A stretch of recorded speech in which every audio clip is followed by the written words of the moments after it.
ഒരു വർക്കിന് പോകുന്നതിന് മുൻപായിട്ട് എല്ലാ മേക്കപ്പ് ആർട്ടിസ്റ്റുകളുടെയും മനസ്സിൽ ഒരു പ്രീ പ്ലാനിങ് ഉണ്ടായിരിക്കും. എങ്ങനത്തെ മേക്കപ്പ് ലുക്കാണ് കൊടുക്കേണ്ടത്, ഏത് ടൈപ്പ് ഹെയർ സ്റ്റൈലാണ് സ്യൂട്ട് ആവുന്നത് എന്നുള്ളതൊക്കെ. ഇതെല്ലാം ബ്രൈഡ്സിനോടും കൂടി ഡിസ്കസ് ചെയ്തതിന് ശേഷമായിരിക്കും കേട്ടോ നമ്മൾ ഫൈനലൈസ് ചെയ്യുക. പക്ഷേ ഷിഫയുടെ കേസിൽ എല്ലാം അൺപ്ലാൻഡ് ആയിരുന്നു. കാരണം വളരെ അൺഎക്സ്പെക്റ്റഡ് ആയിട്ട് എനിക്ക് കിട്ടിയൊരു ബ്രൈഡായിരുന്നു ആള്. ഹായ് ഹലോ, ഇത് ഗ്ലാമിസ്റ്റിൻ്റെ പുതിയ ബ്രൈഡ് ഷിഫ. ആളുടെ വിശേഷങ്ങളൊന്ന് കണ്ടു നോക്കിയാലോ.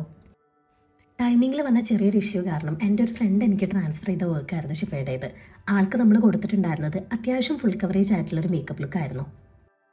ഹെയർ സ്റ്റൈൽ ബ്രൈഡ്സ് ഫ്രണ്ടിൽ ഫ്രീ ആയിട്ട് വിട്ടിട്ടുള്ള ഈ ഹെയർ പ്രോപ്പറായിട്ട് ഒതുങ്ങിയിരിക്കാൻ വേണ്ടിയിട്ട് നമുക്ക് നമ്മുടെ കയ്യിലുള്ള ഐലാഷ് ഗ്ലൂ വെച്ചിട്ട് ഇതുപോലെ ഫിക്സ് ചെയ്ത് കൊടുക്കാം കേട്ടോ. ഇതാണ് നമ്മുടെ ബ്രൈഡിൻ്റെ ഫൈനൽ ലുക്ക്.